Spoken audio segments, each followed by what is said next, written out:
Very good. Thanks, Ryan. Yep. Cool. So just for the sake of recording, we're going to talk notebooks. So the very first thing is that we created something, the data engineering team. They implemented something because I asked them to, and they're so nice. And they helped me with this. So try to log in, folks, on jupyter.loadsmart.io. You will need VPN. So if you don't have VPN access, that is a separate conversation. I can engage you with documentation or the security team to set up your VPN. But if you already have, you should get into a page such as this one. We need the engineering VPN for that, right? Right. That is a good question. I don't. It's not the engineering VPN. I've had this come up before. Okay. It's the pre-tunnel one. There's a specific documentation for how you can download pre-tunnel VPN, and that's what I'm able to use. Exactly. Okay, gotcha. There's a Confluence page for it, and exactly. Step by step, it takes you through that. I'm trying to find here. Let's see. VPN. Detailed recovery plan. No, that's not it. Oh, maybe in the hub. Maybe it's on the hub. Because it's for everybody at Loadsmart, I guess. So let's see. Yeah, it's a okay. I got the name, so I'll figure that part out. You got it? Yeah. Perfect. Okay. So once you have the VPN, you should be able, and if you have difficulty, you can go to /support on Slack, and they may be able to kind of give you a hand there. Okay, so what are you seeing here on screen? So this is called the Jupyter Hub. What is the Jupyter Hub? A way for you to run Jupyter Notebooks in the cloud. And in this case, it's a specific setup that we created within Loadsmart. So it's just for us. It's not, you can put stuff in here and not everybody on the internet will have access. Only people within Loadsmart with Loadsmart's VPN will have access. On the other hand, we made a specific choice of making it public internally at Loadsmart. What does that mean? I can enter on Ryan Murray's space, and all of you can enter on my space. Why is this choice made? Because I want to foster cooperation. So I want to be able to share a link for any notebook that I have in here, and another person to see how did I build it, and kind of draw from it or contribute and so forth. We even have support here for multiple simultaneous editing. I haven't used it, not so much. We can try that some other day. Today, I'll focus on the basics. This is not the only way you have to run notebooks, either in the cloud or on your computer. So we'll come back to jupyterloadsmart.io, but I want to show you other options as well. For example, you may have heard of Google Colab. So Google Colab, it's a implementation of Jupyter Notebooks where you have Jupyter Notebooks in the cloud. And it's the same metaphor. It should be fairly compatible. And it's a freemium model, if I'm not mistaken. There are some limitations, but it's another thing that you can use. For example, I use this to give courses in the past. Sometimes it is interesting when you want to use a TPU, Google's version of a GPU, because you have some intensive processing. So it's another possibility. And you may find in the cloud other tooling. For example, this morning, I was looking at this Marimo, and it's another open source thing you can install locally on your machine. And this is an alternative. So this is not compatible with Jupyter. This is it's from the family of reactive notebooks. Reactive notebooks, all the cells are interrelated. We'll get to that. So let's go back to the standard Jupyter notebook that we have on Loadsmart. So this guy here. And you can also run it on your own machines if you prefer. So if for any reason running it through the VPN, it's not comfortable, you can run it locally on your computers. How do you do that? Basically, you need to install Python first in your computer. I did that with Ryan some time ago on Windows. There are some quirks on Windows. In the Mac and in Linux, it's more straightforward, but it's possible in all the platforms. So just to be sure, for you guys here, is everybody on Windows or somebody on Mac? What's the status? I know Ryan's on Windows, right? Windows, yeah. Michael on Windows. The others. I have a Mac. Mac. Rebecca and Dalton, Mac, and Marilyn. Windows. Windows. Okay. So, and I am on Linux. So you have all flavors. Okay. So if you are on Windows, actually, even on Mac has Python pre-installed, but my preference, it's not to mess up with the Python that comes pre-installed in your system. So every time I install a separate Python, just to be fully isolated from the operating system. So what you can do is come to python.org. I will post the links here. And then you can go to downloads and simply download the version for your system. The latest version for Python is 3.12, and then it's a family. So it will be many releases in the 3.12 family. Sometimes I even install the 3.11 because as closer to the bleeding edge version that you are, the less support you have for libraries. And that is the main reason why I prefer Python over to R, for example, because Python ended up having a much richer and wider ecosystem than R. We can discuss more about R a little bit later. So if you want to have your own installation of Python, come here, and then I can even guide. If you have difficulty individually, reach out to me, and later I can help you set up your own machines. Okay. Let me go back to the notebooks. So for today, I think it will be more productive if we play a little bit with the notebook in the cloud, and later I can help you guys to install it locally on your machines. So when you install it, you're looking at the interface for something called Jupyter Lab. There are two tools, and that is confusing. There are two interfaces on the Jupyter ecosystem.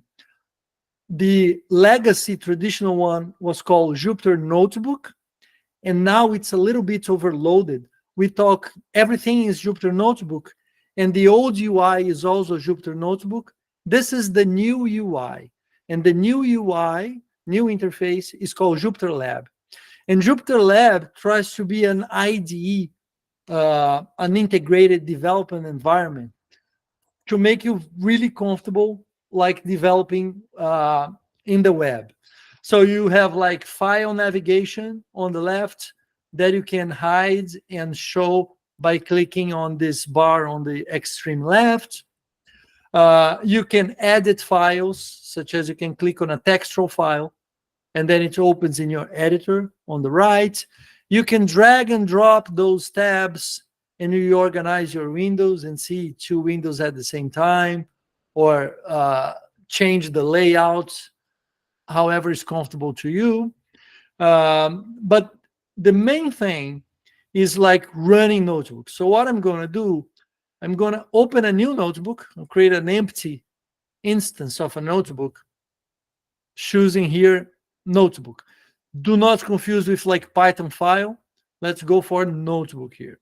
So notebook, it can have multiple kernels. What are kernels? We could run R on this environment, we could run other programming languages on this environment. For each programming language, you can have a separate kernel. And the standard default kernel, it's Python. So in Jupyter Hub, the one at Loadsmart, the one I'm running here, the one you access with jupyter.loadsmart.io, we only have the standard Python 3. But later we can add others. So for example, if you say, oh, we all love R, can we have an R kernel? Perhaps we can install a kernel for you guys there. So once you choose the kernel, you simply select, and they create this like new instance. This instance is basically a file. So that file, if you download to your machine and you open on a regular text editor, it's a big JSON file, a data structure. But when running inside Jupyter, you see it as a set of what we call cells. So these little rectangles here are cells, and we can create as many as we want. So you can come from the menu and add new cells. The way I usually do this is basically typing ask, and then there are shortcut keys, A or B, that allow me to insert a cell above or below the current cell. So in my case, I always use the shortcut keys. I type ask. This is edit mode. So when it's this blue bar and the blinking cursor, I'm in edit mode. If I type A or B here, it comes to the cell. But if I type ask, I'm in command mode. And in command mode, there's a bunch of like hotkeys. And these two that you use all the time is A for above and B for below. And then you start creating new cells. I use this like all the time. Another thing that is super useful is kind of moving cells up and down. So if you type Shift Control, arrow up, arrow down, you can move cells up and down. So these basic commands you can find going in here, help, show keyboard shortcuts, and they will teach you kind of all about it. And you can even like change and redefine your own. I was telling you about insert cell above here, insert cell below, and later you can kind of be even more savvy than I am here. But these are the real basics. And after that, well, another thing I forgot to do, always rename the notebook. So I click on the right mouse button, rename, and then let's say BI session. Perfect. The toolbar, it's what you would expect, like save, cut, paste, blah, blah, blah. There's a specific one here, which is like run the cell. I rarely use this toolbar. I use the shortcuts. And the shortcuts to run a cell, let's say, it's Shift-Enter or Control-Enter. So Control-Enter runs the cell in place. So I'm running it, but I'm not changing it. For example, x starts with 0, and then let's do x receives x plus 1, and then print x.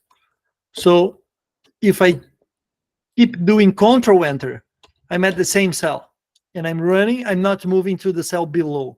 If I type Shift Enter, I execute the current cell, and then I go to the next cell below. So this is the real basics. A, B, Shift Enter, Control Enter. And that's like 90% of all the shortcuts that you're going to ever need in Jupyter. Another pitfall that some people fall into, a cell can have multiple types. So you see here, that cell that I am in, it's a code cell. I can change the type of the cell to be either markdown or raw And depending on extensions, you can even install different types of cell. I rarely use the raw cell. Most of the time, I switch between code and markdown cell. What is the difference? If I am on a code cell, so now it's a code cell, and I say like this, I can, when I execute a code cell, it will assume it's in the language of the kernel. So it will assume this is a Python code because I'm in a Python kernel, and you try to run this Python code. If I am on a markdown cell, I change to markdown. If I run it now, it will transform the markdown markup into a rendered HTML version of it for documentation's sake. And markdown is, for those who do not know, markdown is simply a textual syntax for you to produce formatted text.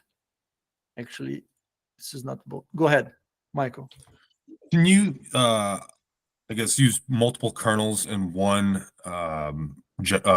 notebook? There are notebooks that allow that. By default, the Jupyter doesn't. So originally, Jupyter allowed you JavaScript and Python, and JavaScript simply because it was implemented in JavaScript. Nevertheless, there are some magic commands. I will talk about them in a minute.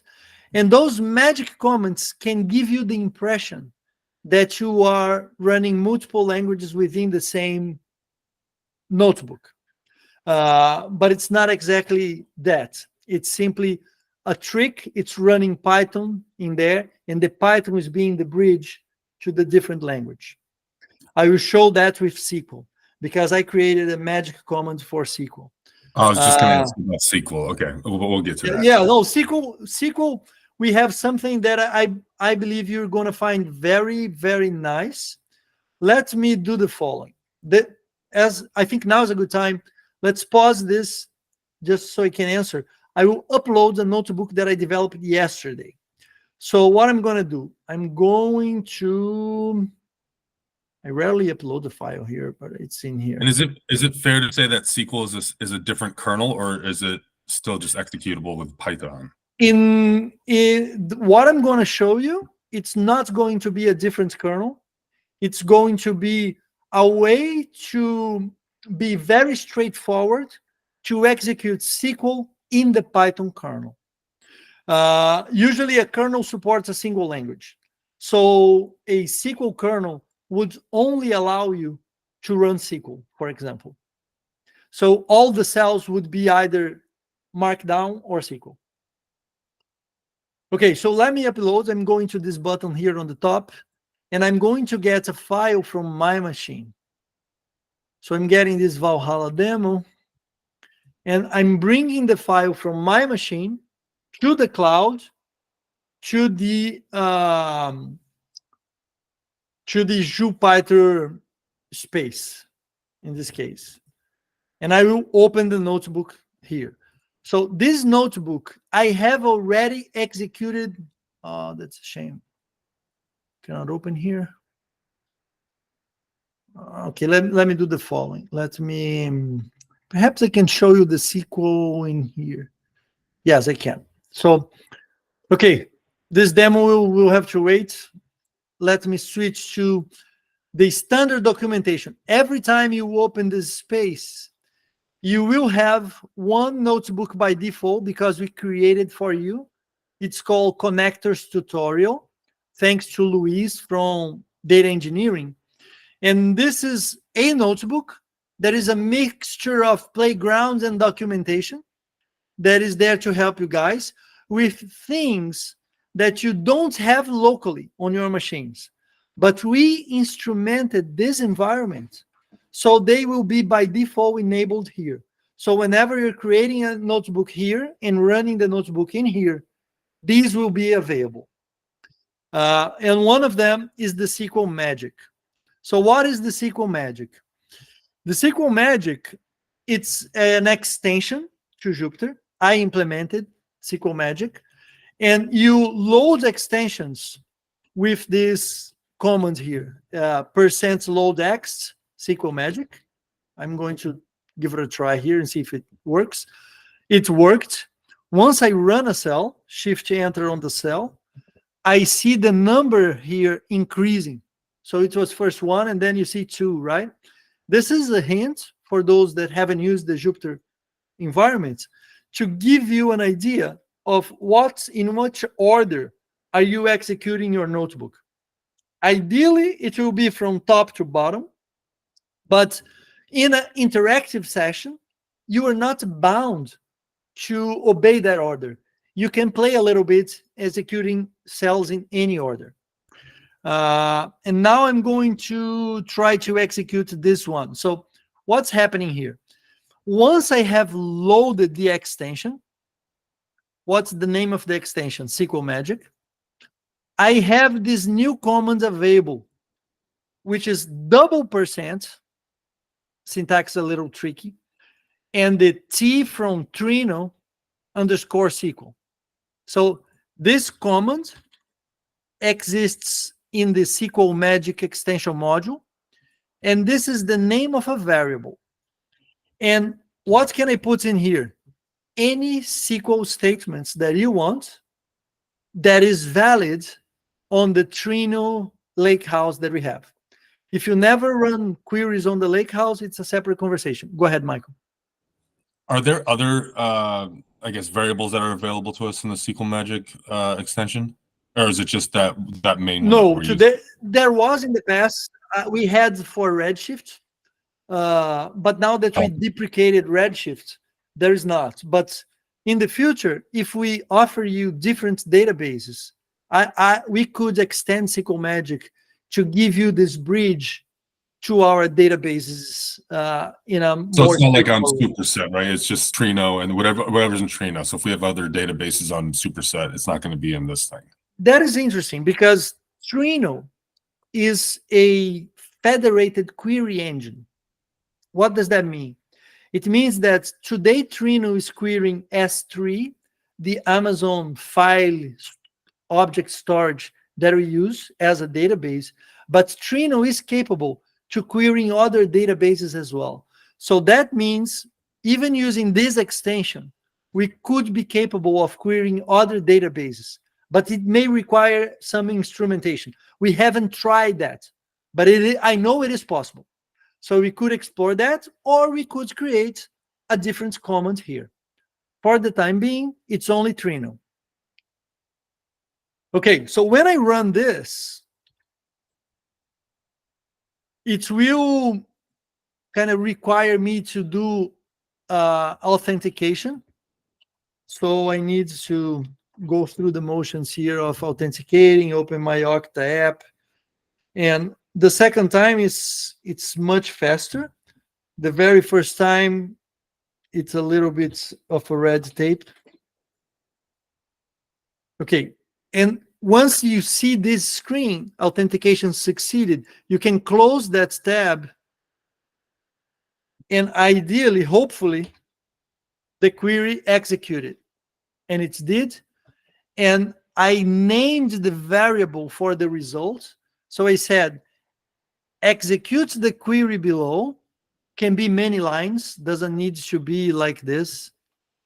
Could be like anything. Something like this, perhaps is more natural. Let's change here to limits, I don't know, 100. Let's get crazy. And in this case, you always need to click on the link, and then you check the variable, and ta-da, I have 100 rows now. So this is working. And now I can manipulate the data set in the Python space. So what this tooling is giving you is a bridge to the Lakehouse. You can perform a more raw query there, bring data. That data will be wrapped into a data structure called a data frame. The data frame, it's the same idea of data frames in R. In this case, is a data frame implemented as a pandas object. Pandas is the name of the Python library that implements data frames. And then you can use the data frame operators in API to manipulate this data frame. And I can show you some operations here. I don't know for the people here today, are you able to check the objects? Oh, yes, I am. So, for example, so question from Dalton, are you able to check the objects variables? So let's do that. When I'm running a notebook, for example, this BI session here and this connectors tutorial, I'm closing this NavTrack metrics so we don't get confused. So let me put these two side by side just for a second. These two notebooks here are talking to different Python interpreters. What does that mean? It means they are disjoint. They are united in your browser, but a variable that I create here on the right does not exist on the left. You see, I try to find X. X doesn't exist on the left. X does exist on the right, because different instances of notebooks are separate Python interpreters. But all those cells, they are on the same interpreter. So they are all sharing. Whenever I do one cell, I'm mutating this global environment. And then the next cell that I run doesn't need to be the next cell below. The next cell that I run will be aware of such mutation. For example, I can do X receives 2 to the power of 1024. And if I evaluate a cell above, I will see the result, because this cell mutated the global space, right? What happens is, when you are in an interactive session, and this is a pitfall, if you do things out of order, for example, if I define X's down here, and then I use it up here, in the future, the order is not proper, right? See, if I execute this from like a blank interpreter, a new session, it will break. And I will show you this happening. I will stop the interpreter, I will interrupt the kernel, and I'm using kernel interpreter as synonyms here. So I stopped that, I will restart. I can restart the kernel here. When I do a restart, it's as if I'm cleaning up the memory for the interpreter. So it's nothing is executed. Even though you're seeing values in here, and this is tricky for people starting with notebooks, because you're seeing stuff here, but it's just rendered in the memory of the Python machine. There's nothing there because I restarted the kernel. So if I try to evaluate the first cell, which is a markdown cell, first cell, markdown cell, I evaluate the cell, it's markdown, it renders as text, all good. Second cell, I'm asking, what is the value of X? It will break, and it will change the output. This output was captured as the output of my last session, but in memory, X is not bound to any value anymore because I have restarted the kernel. So when I try to evaluate this cell, which will ask the value of X, it will say, I don't know about X, because the order here from my last interactive session was not correct. So it's responsibility of the user to, after an interactive session, to put the cells in such order that they make sense for a sequential execution. If you prefer, once you've done your work, what you can do? You can clean up all the cells, so clear outputs of all cells on the menu. Boom. So it's all outputs clean. This is a nice way for you, for example, to save the notebook and then run the notebook all the way through. How can you do that? Run all cells. So in this order, the notebook will run consistently, even if I restart the kernel. I can restart the kernel and do a run all, and it will run consistently. So there's a lot of people that says, oh, I don't like notebooks for code because it's a mess, they don't work well. Well, it's all about how you use it. I do like the convenience of being able to inject and remove cells ad hoc while I'm doing some analysis. But I always take some care before I'm concluding my day's work, because it's all up here, to like clean it up and then leave it in a consistent state. If it is not in a consistent state, no big deal, because when you're going to run it, it's going to break. Of course, I need to restart here for you to see it breaking. So run all cells. It's going to break, and it will persist the status that it broke. And this is a good thing, because you can save that file, send it to a colleague, and say, hey, I run this notebook, it broke down here. And the other person can resume the session and can see what went wrong, or they still have the output of the cell, so they can inspect the error, even without running anything. Are you guys with me, or I'm moving too fast?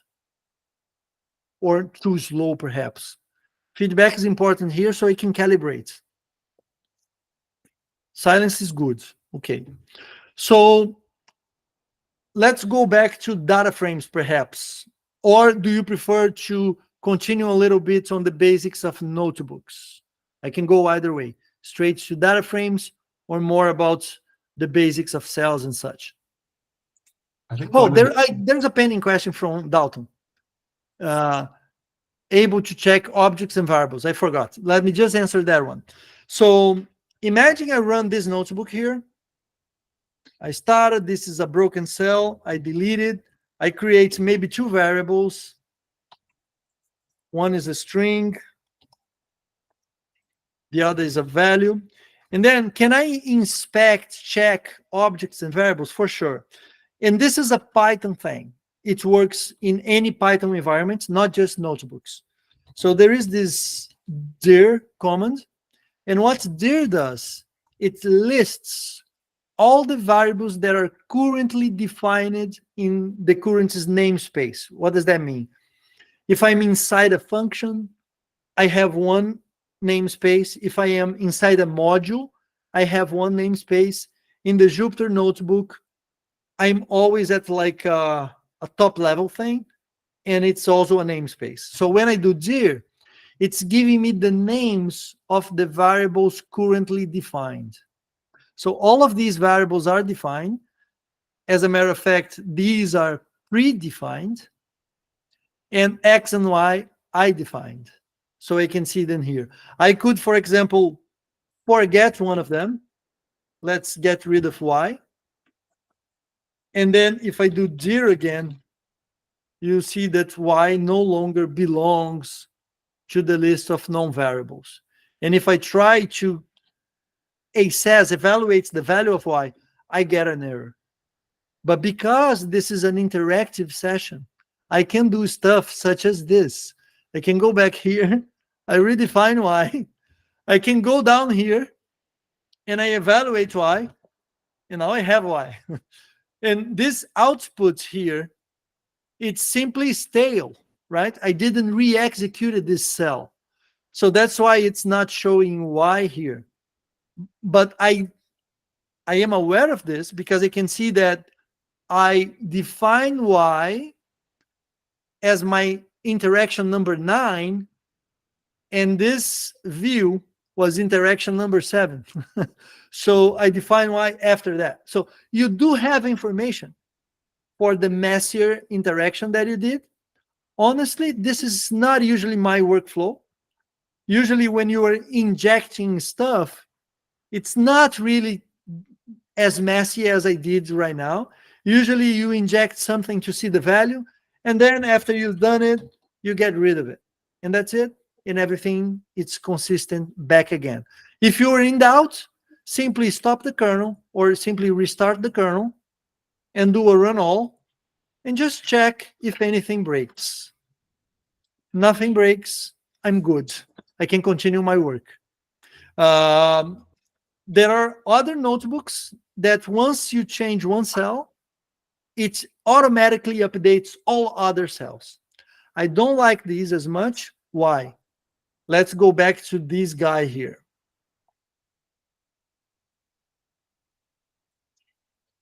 I have just run, clean it up. I have just run this cell, and this cell was a SQL cell. In this case, it was like a super fast, simple query, but it might have been a query that takes like a couple of minutes to run and brings gigabytes of data to me here. So I don't want that to be run all the time, right? So when you are in exploratory data analysis, it's a good example when you don't want to rerun the whole notebook all the time. You just keep on a particular section of the notebook and you don't rerun what's on the top. So in terms of methodology, which was a question from Ryan in the beginning, things that I do, for example, is keep the data preparation on the top, and then I keep running from a particular point downwards. And I can easily do that by clicking on a cell and saying run all selected cell and all below, for example. You can do that. Or you can do all above. So you have some flexibility in terms of not running everything, just a subsection of the notebook. Dalton, your question regarding can I check objects and variables? I show you if they are defined or not, but honestly, you can do anything here that you could do in a regular Python space. You can ask for the type. You can invoke methods on an object. And this is the same as this. It's exactly the same thing. I'm just using the object-oriented notation instead of the math notation. Does that answer your question, Dalton? Yeah, this is great. I used to have, I'm not sure if it's available for Jupyter Notebooks, but I mean, when you start getting really into the weeds, it's not unusual that you end up having like maybe 10 different data frames, and Sure. There are instances where you probably have to join them. Right. I don't know if this is the same thing that you have for like Spider or something, that you used to have like a interface for the variables. So you would know like on an object, if it's a data frame, which are the columns, so you can join them, this type of thing. Is this something that... I got it. I see. What you're asking for sometimes is called an object inspector, which is some like sidebar that you can kind of deep explore an object with multiple fields and stuff. I don't have any extension for this in Jupyter. I don't know if it exists or not. Honestly, I never felt the need for it, just because, let's say we have a data frame here, which is this DF guy, right? So after a while, I'll create some cells here, typing A. When I want to inspect something, I usually already know the API for the inspection. So I can do stuff like, show me a couple of lines from this data frame. Give me just 2 lines because I want to see what the columns look like. Or give me just the column names. And then it gives me the column names. Or go for the data frame and describe the data frame for me, and it will compute statistics about the data frame. So specifically with data frames, I usually do this kind of manual inspection instead of using an object inspector, and it has some advantages. For example, imagine I have this data frame DF and I want to change the name of the columns. Instead of ID and UUID, I want other names. So what I frequently do is give me the columns of the data frame, the column names, and then I have the column names in here. And then I want to change the column names to something else. And then I copy and paste this. And let's say I'm not okay with ID. I will do identifier, but I want to keep UUID. So once I do this, I change. So the inspection mechanisms give me back Python data structures that I can easily manipulate. So once you get familiar with these functions, it's more flexible than having the object inspector on the side to see the values of all the variables. The other thing is that the object inspector, it spends a little bit of computing power to be evaluating all of those variables all the time. In here, it's more economics. It saves compute time by not expanding that kind of thing. There might be some kind of object inspector for Jupyter.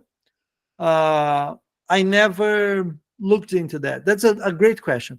I will do some research to see if they have some sort of object inspector for Jupyter. I haven't used any. But any object in Python, you can do the inspection like anytime you want. Imagine that you had something like a form kind of thing. So I will create one here just to illustrate. So I'll define a class. Usually this is that's a little maybe more than you guys wanted, but let me do this. This is faster. So I create an empty class, and I am going to create an empty object. And once I have this empty object, I'm going to inject some fields on it. 13, let's say load ref, and let's put something in here. Okay, let's say I have this object in my hand. And then I want to inspect this object, right? I have this object there, so I want to see what's inside. In Python, you can ask for the dictionary of the object. And then you can see as if you had this tiny little object inspector with the fields that exist in that particular object, just by asking the internal dictionary of the objects. And this is, again, convenient because it's a Python data structure that you can use in the rest of your programming. So it's not only for your visual consumption, but you can manipulate this through codes as well. So I usually play with this, or if I just want to know what are the name of the attributes in this object, I can do, oh yeah, for me to do this, I need to do something like this. I get to the dictionary that implements the object, and then I ask for its keys, or I could ask for its values. So Python gives you a lot of power in terms of introspection of the language. And this is one of the reasons why I focus more on Python than R, because R brought to you data analysts a lot of convenience in terms of syntax and expressivity and libraries with statistics. But as a programming language, it was not that powerful. And in that sense, Python is much more powerful than R. And for that reason, a lot of people created libraries for Python, and then it became a larger ecosystem than R and Perl and similar languages in the same space. Let's talk a little bit more on the data frame. There was a question about joining data frames. Was that from you, Michael? I don't remember right now, or Ryan. I think that wasn't me. Okay, so in terms of like playing with data frames, well, data frames, I think we need one session or more just to talk about data frames, because it's really the how do you call it, bread and butter of the thing. Like I I handle them like all the time. It's basically, it's really all the time. So let me show you my usual flow with a data frame. So, and for that, I want to show you another very convenient thing. You can open a terminal within the Jupyter environment. In this case, the terminal that we have here, it's not running in your machine. It's running in the machine that Loadsmart is running the Jupyter in the cloud. So it's a separate machine. But if you were running Jupyter Notebooks in your own machine, this terminal will be your machine. And the files that you see will be your files there. So you can do commands native to your operating system. So in Windows, you do a dir. In Linux or Mac, you do an ls. And then you can see what files are available there and etc. In this machine here, I have this CSV file, project squad. Perfect. So what I'm going to do, I'm going to come to our BI session. I can clean it up a little bit. We didn't do anything too special. So I'm going to press Shift, select a bunch of cells, and clean them up with these delete cells. I have an empty notebook now, and I will do my usual flow. So my usual flow is get pandas, so import pandas. And because pandas, we use this a lot, there's a convention of always importing and renaming it to PD, so then it's really short. You will find a lot of codes on the internet that they do this jargon here. Not jargon, but it's a common pattern. Alias. Alias, perfect. That is the term, alias. So once I have the alias, I can use functions from the alias. So for example, I want a variable, and usually people use df for a data frame, but it can be anything. And from pandas, I'm going to read, and if you type tab, it will try to autocomplete the function. So read tab CSV, and then open quotes tab, it tries to autocomplete, and then I can simply kind of go down, or I can keep typing. In this case, it's best that I keep typing a little bit, and then boom, I have read the data frame into memory. So let's do the object inspection that Dalton mentioned. So df, I always do this, head, and just true. Okay, it's projects and squads, blah, blah, blah. I can ask, what is the size of this data frame? I have 700 lines. Squad looks interesting. So give me in the column squad the unique values for the squad. And how many unique values do I have? So it's the same command length. I have 60 unique values there. All good. So these like operations, we're almost at time here, but I just want to give you guys a glimpse. They will become second nature for you in time that you start manipulating this. And the good thing is that once you have, let's say you created a new data frame, and then you want to bring it back to Excel or Google Spreadsheet to keep working in that more familiar space. So once you have the data frame, you can simply say to CSV, and then you give it a name, new CSV, new.csv, and then it will show here. I need to refresh perhaps. There you go, new CSV. And then you can manipulate it in this space, and Jupyter can identify it is a CSV file, and then it tries to give you a view that is more convenient. But you can also download this guy from the cloud back to your machine and then put it wherever you want.